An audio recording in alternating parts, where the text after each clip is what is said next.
Right, ఇంక topic లోకి వస్తే ఇప్పుడు హిందీలో ఏదో సామెత ఉంటుందండి.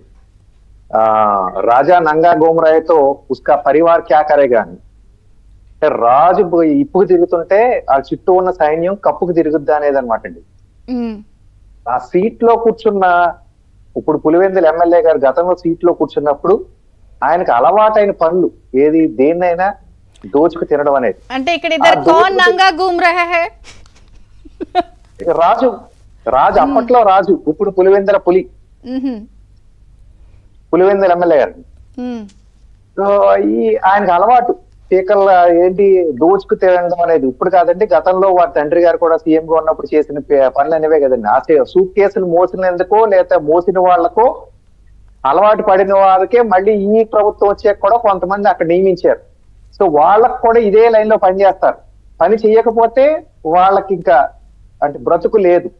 కొంతమంది ఏమో అటువంటి అవకాశాల కోసమే ఉన్నారు. ఇప్పుడు ఈవేళ మనం ఈ టాపిక్ లో మాట్లాడేది కూడా అందరి కోసం కాదు, ఎవరైతే ఇందులో ఇన్వాల్వ్ అయ్యారో వాళ్ళ కోసమే అండి.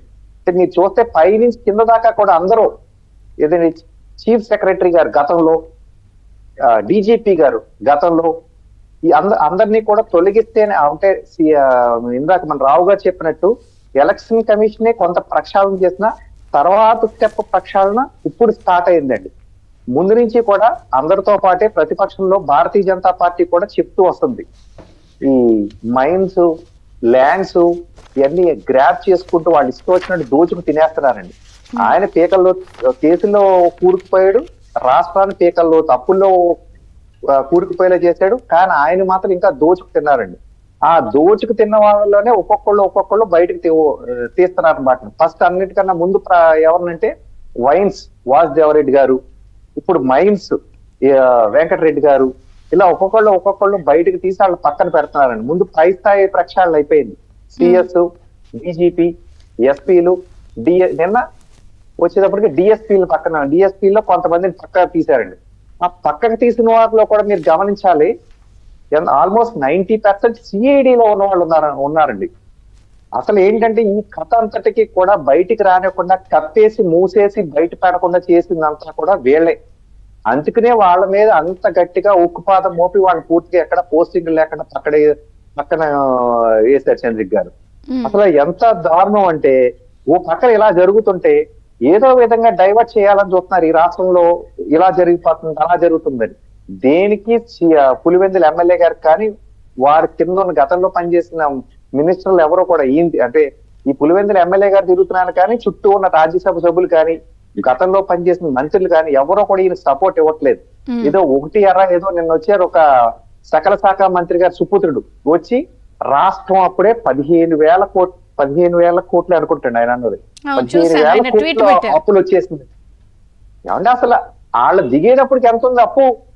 అది లేదు, మించుమించుగా 13 లక్షల పైచీలకు అప్పులు వాళ్ళు దిగేటప్పుడు ఉంటే ఇప్పుడు ఈ వేళకు వచ్చిన అప్పు కలిపేసి వాళ్ళు ఇదంతా ఏదో ఇప్పుడు ప్రభుత్వం చేసేసినట్టు మాట్లాడుతున్నారు అనమాట అండి. అంటే ప్రజల్ని ప్రతిదానికి డైవర్ట్ చేస్తా ఉంటారు. అసలు ఇష్యూ మీద ఫోకస్ లేకుండా వాళ్ళు చేసిన పిచ్చి పనులు ఏవి కూడా బయటపడకుండా ఇప్పుడు ఒక్కొక్కటి తవ్వుతుంటే తెస్తుందండి. ఇది సీఎం గారి ఇంట్లో ఎలకలు పట్టుకోవడానికి 1,30,000 ఎంత 1,30,00,000 ఎంతో చేశారు. ఇదా సీఎం గారి చుట్టూ ప్రహారీ అదేది ఫెన్సింగ్ వేసుకోవడానికి కోట్ల రూపాయలు. ఇవన్నీ చూస్తుంటే మరి ప్రజలందరూ కూడా ఎవరికాలు కామ్ కాదండి, ఆశ్చర్యచకితులు అవుతున్నారు అనమాట. నోరు తెరిచి ఏం చెప్పాలో తెలియకుండా అక్కడ వారు వేయించుకున్న ఫర్నిచర్లు కానీ ఇంకా రకరకాలండి. అంటే ఒకటి ఇందులో ఇందాక కూడా నేను ఇదే పాయింట్ పిల్లి మాణిక్యరావు గారిని కూడా అడిగాను. ప్రభుత్వంలోకి వెళ్ళాక తెలుస్తున్నవి కొన్ని, మీరు ప్రతిపక్షంలో ఉన్నప్పుడు వచ్చిన అంశాలు కొన్ని. సో రెండు సంబంధించి చర్యలతో పాటు ఇక్కడ ఇప్పుడు ఏదైతే సస్పెన్షన్లు వేట్లు పడుతున్నాయో వీళ్ళు కేంద్ర సర్వీస్ నుంచి వచ్చిన వాళ్ళు. ఇప్పుడు వెంకటరెడ్డి గారు కూడా కోస్ట్ గార్డ్ నుంచి డెప్యుటేషన్ పై వచ్చి ఇక్కడ ఇందాక శ్రీనివాస్ గారు అన్నారు వీళ్ళందరినీ కూడా కొంత సీరియస్ చర్యలు ఉంటేనే నెక్స్ట్ వాళ్ళందరికీ కూడా కొంత ఆగుతారు, అంటే టెర్మినేట్ చేయడము.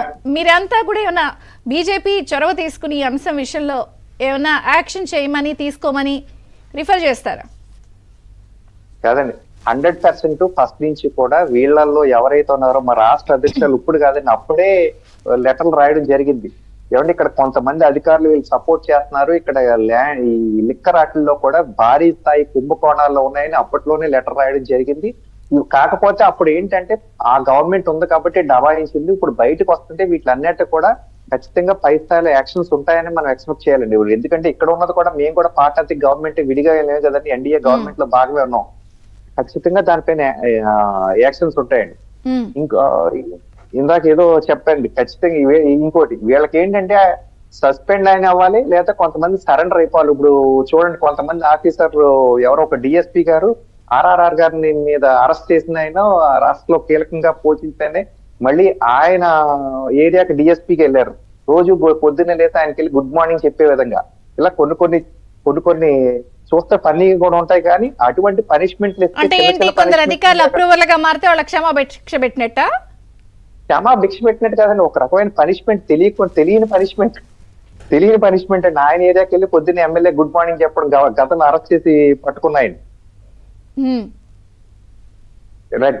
ఇంకోటి, ఇప్పుడు అందరూ అనుకుంటున్నారు, మళ్ళీ అందరూ కాదండి, వాళ్ళు వైసీపీ వాళ్ళు అనుకుంటున్నారు ఇక్కడ ఏదో వెంజన్స్ రాజకీయాలు నడుపుతున్నారు, వాళ్ళ మీద యాక్షన్స్ తీసుకుంటున్నారని.